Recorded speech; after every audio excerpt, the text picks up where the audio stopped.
तो आज हम स्टार्ट कर रहे हैं न्यू टॉपिक जो आपका मॉनेटरी पॉलिसी का है। ये इम्पॉर्टेंट टॉपिक सीरीज़ चल रही है आपकी। इससे पहले हमने फिस्कल पॉलिसी पढ़ी थी जो इम्पॉर्टेंट है आपके इंडियन नेट के एग्ज़ाम पॉइंट ऑफ व्यू से। तो ऐसे ऐसे करके हम इम्पॉर्टेंट सीरीज़ को कवर करेंगे। तो अब देखिए इसमें मॉनेटरी पॉलिसी होती क्या है। Monetary policy is the macro economic policy laid down by the central bank. सबसे और मोस्ट इम्पॉर्टेंट पॉइंट ये है कि जो आपकी मॉनेटरी पॉलिसी है वो आपका सेंट्रल बैंक बनाता है। अब आपको क्या करना है, एक ये लिखना है अपने कमेंट सेक्शन में कि फिस्कल पॉलिसी कौन बनाता है। It involves management of money supply and interest rate and is the demand side economic policy used by the country of India to achieve macroeconomic objective। क्या क्या देखो, बेसिकली वो क्या कह रहा है कि इसके अंदर जो सेंट्रल बैंक है वो ये डिसाइड करता है कि हमें कितना पैसा अपनी सप्लाई करनी है लोगों को, और अगर ज़्यादा है तो उनसे एक्सट्रैक्ट करना है, कम है तो उनको इंजेक्ट करना है। मतलब इंजेक्ट इन द सेंस सब मनी को इंजेक्ट करना है, यानी उन्हें मनी देना है। इन शॉर्ट अगर शॉर्टेज है तो उनको क्या मनी को प्रोवाइड करना, वेयर एज अगर वहाँ पे एक्सेस है तो वहाँ से खींच। तो अब देखो, अगर पॉइंट है आपको समझ में आएगा। It involves management of money supply and interest rate and is the demand side economic policy. यानी ये डिमांड साइड की इकोनॉमिक पॉलिसी है जो गवर्नमेंट बनाती है। क्या क्यों करने के लिए? मैक्रो इकोनॉमिक ऑब्जेक्टिव्स जो हैं अचीव करने के लिए। क्या क्या? इन्फ्लेशन जो है वो सही रहे, ये नहीं कि बहुत ज़्यादा महंगाई हो जाए या बिल्कुल ही कम हो जाए ना, उसको क्या करना है, एक बैलेंस मेंटेन ऑफ करके रखना है ग्रोथ और लिक्विडिटी के लिए। The RBI implements the monetary policy through open market operations, bank rate, ये सारे के सारे अब इसके टूल्स होते हैं जो हम एक एक करके पढ़ेंगे। Using any of these instruments will lead to the changes in the interest rate or the money supply in the economy।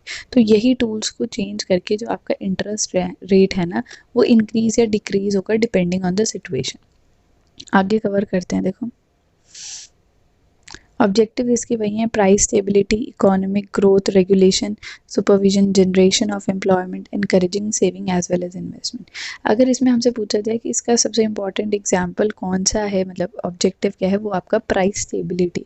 आंख बंद करके प्राइस स्टेबिलिटी को मार्क कर देना। मॉनेटरी पॉलिसी का सबसे मोस्ट इंपॉर्टेंट यही होता है कि प्राइस के स्टेबल रखना। स्टेबल कैसे रखना? वही चीज़ जहाँ शॉर्टेज है वहाँ मनी को क्या देना, प्रोवाइड करना, वेयर एज जहाँ एक्सेस है मनी का उनसे क्या है, उनसे मनी को एक्सट्रैक्ट कर लेना।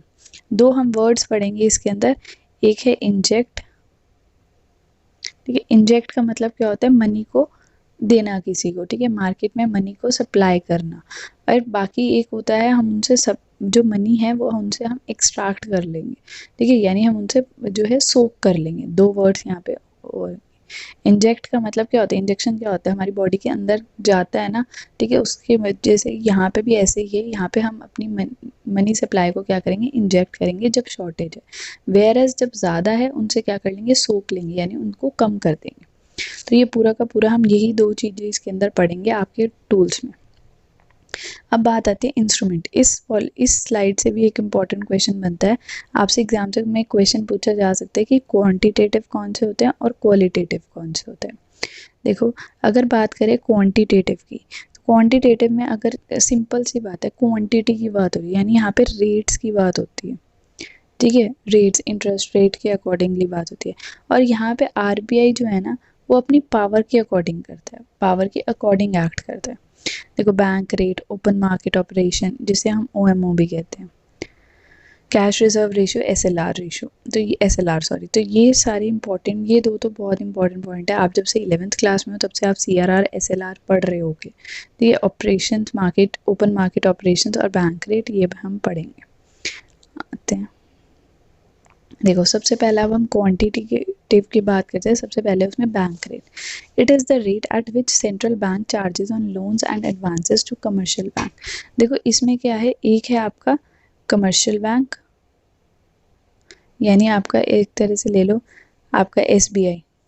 ठीक है, और एक है आपका सेंट्रल बैंक यानी RBI। अब देखो, it is the rate which a central bank charges on loans and advances. यानी कई बारी ऐसे होगा, SBI बस भाई कहेंगे हमारे पास पैसे नहीं है, तो RBI क्या है, उन्हें पैसे देगा। ठीक है, उन्हें कहेगा चलो आप मेरे से पैसे ले लो, बट इन रिटर्न आप क्या करोगे, लेट्स से आपने RBI ने SBI से 1 लाख रुपए लिए, तो अब क्या है, एज अ लोन दिए। अब आप किसी को लोन देते हो तो आप ऑब्वियसली ब्याज तो लेते हो, उसे इंटरेस्ट तो चार्ज करते हो।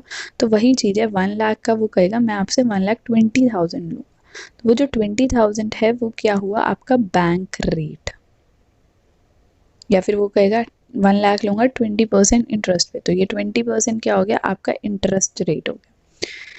To commercial bank without any collateral, सबसे इंपॉर्टेंट चीज़ याद रखना, विदाउट एनी कोलेटरल, यानी कोलेटरल होता है कोई सिक्योरिटी नहीं रखते।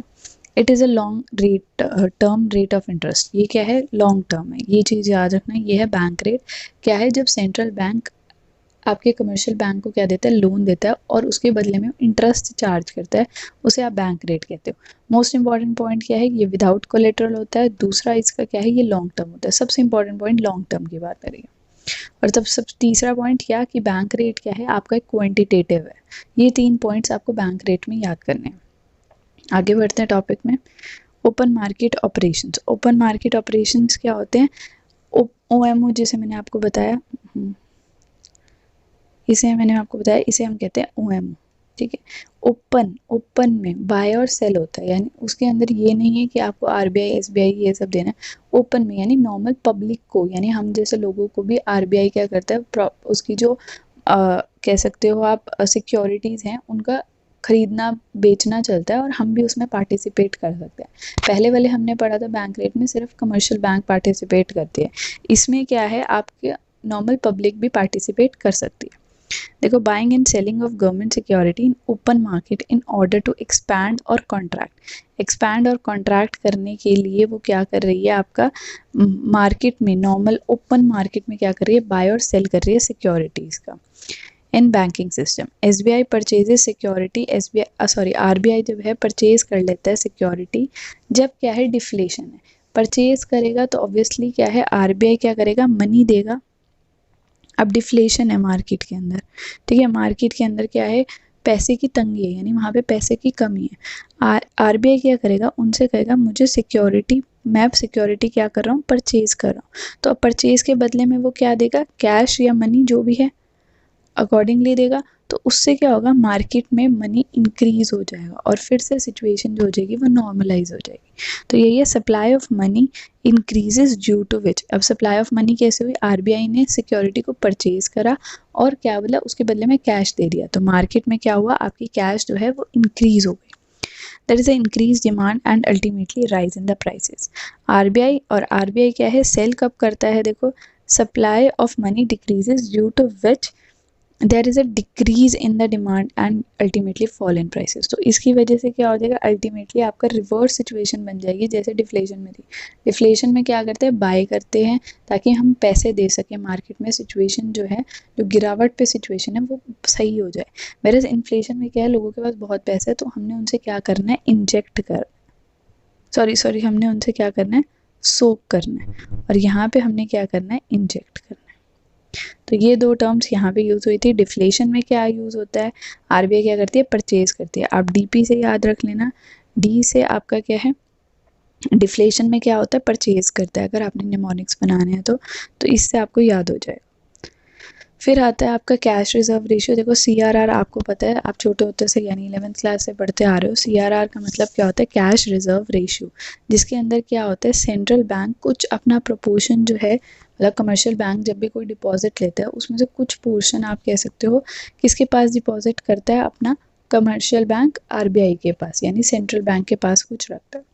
तो it refers to a certain percentage of total deposits the commercial bank are required to maintain, यानी हर कमर्शियल बैंक को अपना कुछ एक पार्ट रखना पड़ता है किसके पास, सेंट्रल बैंक के पास, in the form of cash reserve ratio with RBI in the form of cash only. ये चीज़ याद रखना है, एक तो इसकी फुल फॉर्म, दूसरा ये क्वान्टिटेटिव है, ये कैश में ही होता है। अब आता है इसमें अगर CRR इंक्रीज हो जाता है तो CRR क्या है, लेट्स से आप एक एग्जाम्पल हो, आपके पास 100 रुपीज़ हैं, आप हो SBI, आप इसमें से क्या करते हो, 10 रुपीज़ अपना RBI के पास डिपॉजिट करते हो, तो बच्चे आपके पास कितने, 90। ये आपकी एक सिचुएशन है, करंट सिचुएशन।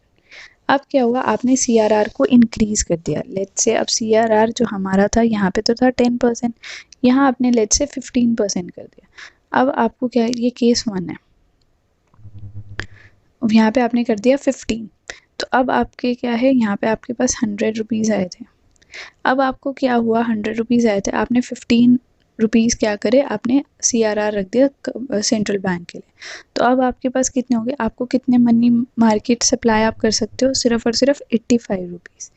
अब सिचुएशन देखो, CRR जब इंक्रीज़ करा, ठीक है, CRR जब इंक्रीज़ करा तो मनी मार्केट की जो सप्लाई है वो देखो पहले थी 90, अब क्या हुई आपकी 85 हो गई, यानी मनी सप्लाई क्या हो गई, डिक्रीज हो गई।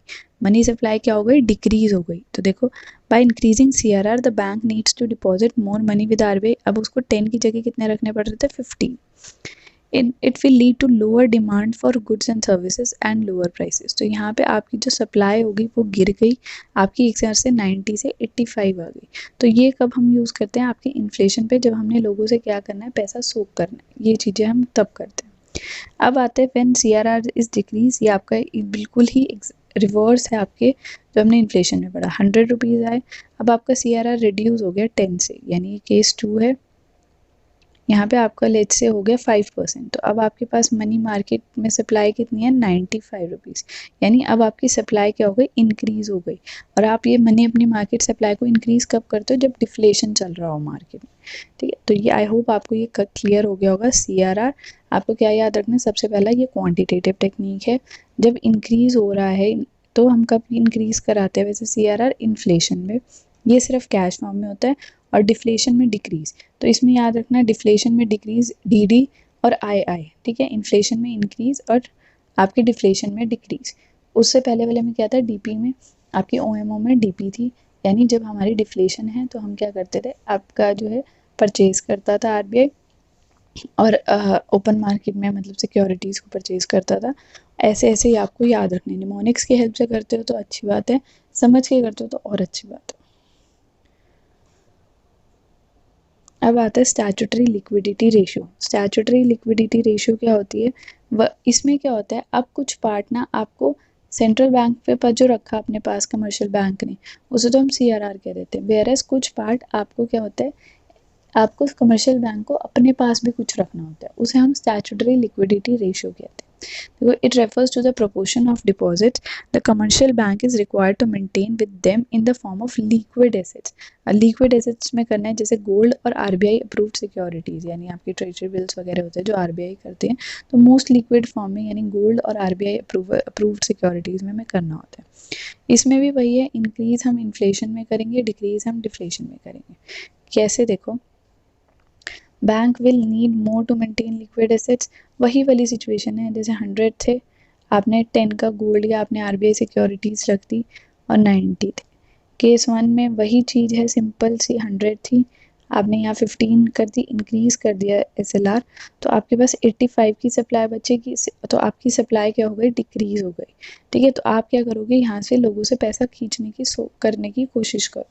तो इन्फ्लेशन में हम सोक करते हैं और डिफ्लेशन में हम इंजेक्ट करते हैं। वही वाला सेम केस है, एक बार रीड आउट कर देती हूँ, देखो। With RBI, thus bank left with less money, so less money with people, which leads to lower demand and the goods and services. तो आप क्या करोगे, आपकी services, goods services आपकी कम डिमांड होगी। Whereas the situation is reverse in your deflation thing, bank needs to maintain less liquid assets with RBI. तो bank क्या करेंगे, RBI से कम वो करेंगे।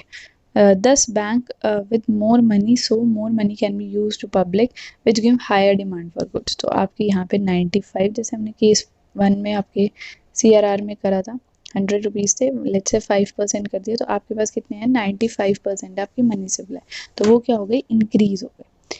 तो ये तो था आपका SLR, CRR, आपका OMO और आपका बैंक रेट। चारों ये याद रखना कि क्वांटिटेटिव है। एग्जाम में पूछा जा सकता है which of the following is quantitative और which of the following is qualitative, तो आपको ये याद रखना है। अब करते हैं आगे। देखो, अब है इसके अंदर लिक्विडिटी एडजस्टमेंट फैसिलिटी, ये भी आपका एक क्वांटिटेटिव मेजर ही है, उसके अंदर मेंशन नहीं था, लेकिन ये क्वांटिटेटिव मेजर ही आता है। इसके अंदर दो तरीके के आते हैं, एक होता है रेपो रेट और एक होता है रिवर्स रेपो रेट। जैसे हमने बैंक रेट में पढ़ा था ना, कुछ थोड़ा बहुत सिमिलर भी है, भाई वैसा ही सिमिलर है, बस एक डिफरेंस है। रेपो रेट देखो, it is the rate at which RBI lends money to commercial bank against securities in case of commercial bank fall short of fund. जैसे कि अभी कई बार क्या होता है, कमर्शियल बैंक के पास पैसे नहीं है तो वो RBI से लोन ले लेता है, एज अ लोन, ठीक है, और आरबीआई से लोन लेने का मतलब क्या है, उसे एक तरह से कोलेट्रल भी यहाँ पे रखनी पड़ती है, प्लस उसके साथ क्या है, उसको इंटरेस्ट चार्जेस भी बेयर करने पड़ते हैं आपके कमर्शियल बैंक को। ऐसा ही हमने केस आपके बैंक रेट में भी देखा था, बस वहाँ पे कोलेट्रल नहीं थी। एक और डिफरेंस आता है कि वो जो था लॉन्ग टर्म के लिए था, वेरएज अगर आप इसमें देखोगे ये आपका शॉर्ट टर्म के लिए होता है। शॉर्ट टर्म के लिए 1-2 दिन के लिए, जब 2-3 दिन के लिए चाहिए या एक आधे दिन के लिए, ये ऐसा में आपका रेपो रेट यूज़ होता है। देखो अब पढ़ो।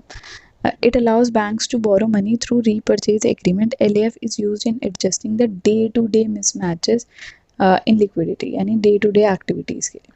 फिर आता है reverse repo rate. Reverse repo rate क्या है? It is the rate of repo rate that is RBI pays to bank to park excess funds to RBI.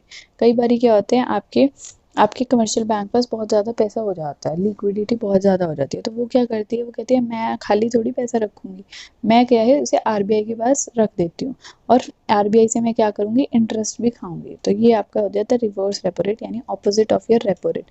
Repo rate में क्या होता था, एक्सेस फंड नहीं होता था वहाँ पे, हमें क्या करते थे, हम आरबीआई से एज अ लोन लेते थे कमर्शियल बैंक, हम माने यानी कमर्शियल बैंक। और यहाँ पे क्या है, हम अपने फंड को क्या कर रहे हैं, पार्क कर रहे हैं एक्सेस फंड, तो वो हो जाता है आपका रिवर्स रेपो रेट। लास्ट है आपका इसके अंदर मार्जिनल स्टैंडिंग फैसिलिटी, एमएसएफ भी कहते हैं, ये भी आपका क्वांटिटेटिव मेजर ही होता है। MSF is a window for banks to borrow from RBI in emergency situations। ये आपकी क्या होती है, इमरजेंसी सिचुएशंस में काम आती है, जैसे कई बार बहुत ज़्यादा दिक्कत होगी या फटाफट जो चाहिए, ठीक है। When inter bank liquidity ड्राइज up, यानी इंटर बैंक यानी हमें किसी और से भी लोन नहीं मिल रहा, अपने ब्रांचेस से भी या किसी और से, जैसे SBI हूँ मैं, पंजाब नेशनल बैंक गई कि भाई मेरे पास अभी नहीं है, तो वहाँ पे भी नहीं मिला, तो मैं आरबीआई के पास जा सकती हूँ एज अ इमरजेंसी सिचुएशंस में, तो उसे हम एमएसएफ कहते हैं। फिर नेक्स्ट है आपके, अब क्वांटिटेटिव खत्म हुए, क्वांटिटेटिव में आपके ये 5 हमने इसके अंदर 5-6 पढ़े थे, अब आते हैं क्वालिटेटिव। क्वालिटेटिव में अगर इजीली बात करें तो क्वालिटेटिव में सबसे इंपॉर्टेंट ये है, आरबीआई अपनी पोजीशन का फ़ायदा उठाता है। ये 3-4 आप पॉइंट्स पढ़ोगे, ये सारे के सारे यही हैं जिसमें आपको रेट सूट नहीं कि रेट इंक्रीज कर दो डिक्रीज कर दो, नहीं, आप ना आरबीआई जो है अपनी पोजीशन का फ़ायदा उठाता है। देखो, this instrument which require regulate the quality of credit. अब यहाँ पे हम क्वालिटी ऑफ क्रेडिट को करते हैं, कैसे, that is use to which credit is to be put. Basically they focus on encouragement of credit to productive uses and discourage of credit to non essential activities. यानी in short अगर आपको business बनाने का normal से example लूँ, तो business बनाना है तो वो एक प्रोडक्टिव यूज हो गया, पार्टीज के लिए यूज करना है तो वो एक तरह का डिस्करेज करेगा, नॉन एसेंशियल आइटम एक्टिविटीज है। तो वही चीज़ वो चाहते हैं, जो अगर आपकी कुछ ऐसे में पैसा किसी को दो जिससे आपका क्या है, पैसा जनरेट हो, इसे हम कहते हैं आपका प्रोडक्टिव यूज़। वेयरएज जो नॉन एसेंशियल आइटम्स है, जैसे पार्टी करना या कुछ ऐसी चीज़ जो है जो एसेंशियल नहीं है, तो उसे हम नॉन एसेंशियल कहते हैं। सबसे पहले इसके अंदर रेगुलेशन ऑफ मार्जिन रिक्वायरमेंट्स, इसके अंदर क्या करते हैं, देखो, when lending against a collateral or security, the commercial bank retain a certain margin percentage as a hedge against market fluctuations. The minimum margin is decided by RBI। देखो इसके अंदर क्या होता है, आप अगर RBI या आप कह लो मैं अब लोन लेने गई, ठीक है, मेरे को लोन लेना था, तो मैं SBI के पास गई, मैंने अपनी क्या है प्रॉपर्टी रख दी कि भाई 1 लाख की ये प्रॉपर्टी है, आप मेरे को 1 लाख का लोन दे दो। कभी भी ऐसा नहीं होगा, वो मुझे प्रॉपर्टी के सेम अमाउंट जैसी आपको एज अ लोन दे देंगे।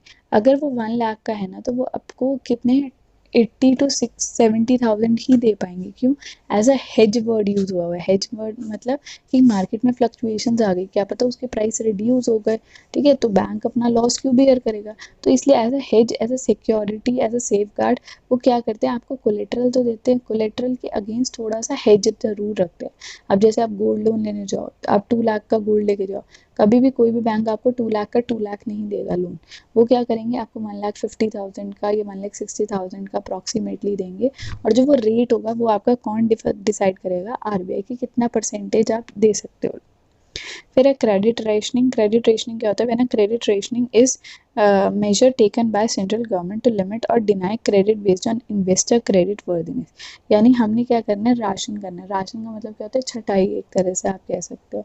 हमें इसमें क्या करना है, जो आपको लगता है कि हाँ भाई आपको पैसे दे सकता है वापस, ठीक है, उसको हम पैसे देंगे। जिसको आपको लगता है कि नहीं भाई इसके डुबाने के चांसेस ज़्यादा हैं, तो उसे हम नहीं देंगे। तो ये भी आपका गवर्नमेंट डिसाइड करती है। फिर है मॉरल सुएशन। मॉरल सुएशन का मतलब होता है जब सेंट्रल बैंक यानी आपका जो आरबीआई है वो परसुएट करता है कमर्शियल बैंक को कि आप अपनी क्रेडिट पॉलिसी को क्या है रिस्ट्रिक्ट कर दो, यानी आप लोन दो या फिर आप ज़्यादा लोन दो या आप कम लोन दो या बिल्कुल लोन ना दो।